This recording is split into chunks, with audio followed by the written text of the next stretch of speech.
biko obi na-atọ m ụtọ ọ na-eme ngewa akụkọ ndị nna m ha ọ na-enye m ọṅụ nwanne bịa ya wụ amụta nka ndị Igbo rụrụ mgbe agha na-eru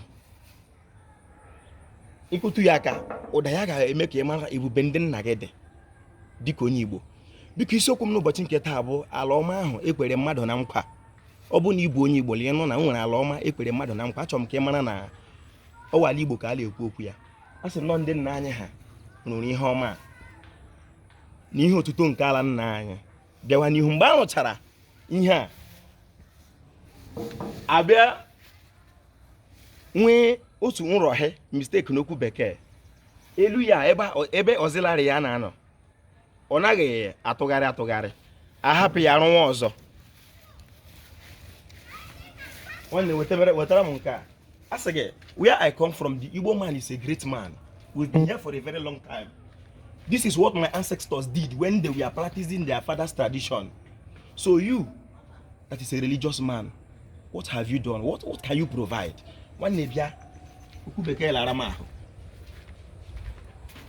mgbe ejiri rụcha nke mbụ eme mistake lọzịlarị ya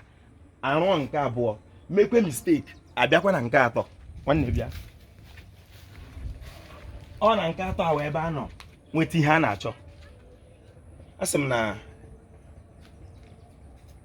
ile anụ na o nwere ala Chineke kwere mmadụ na nkwa achọrọ m ka ị mara na ala Igbo ka a na-agwa gị ọ dị mkpa na agụ nwa onye Igbo ga-amata akụkọ gị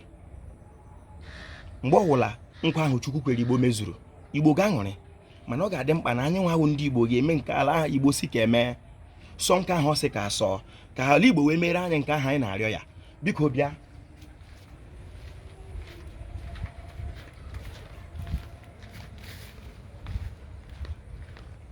ihe ahụ ụgbọala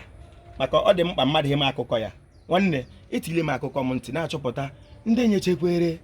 ndị aka ha lụgbu anyị anọ m n'ọwụ ndị Ijipt ka a natara ụgbọala nke a bịa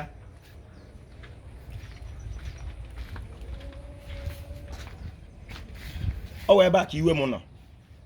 nwanne lee m anya n'ihu ebe a ka iwe m nọ ihe awụ ụgbọala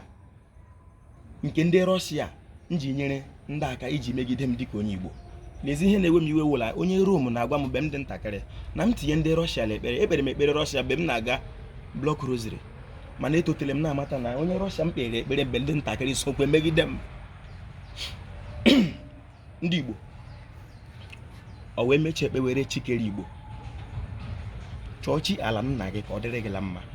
abụ m Mkpachukwu Ojiagbọ a na-akpọ m Ojiọfọ abụ m onye olu okoro nke dị na Ọma Ahịa n'ime obodo nke Chineke biko ị ga na-eji ntị onye Igbo n'obi onye Igbo a sị m na ọ bụrụgodu na eluigwe dị eluigwe eji ghọgbuo gị ọkwa ndị nna nna anyị ha dị nsọ ga-aga eluigwe ọ bụghị anyị nwa nsọ asọgbuola anyị anaghị ga-eme omenala anyị anaghị asọkwa nsọ ala biko mee omenala nna gị ka ọ dịrị gị la mma Ojiọfọ kelere Igbo mmanụ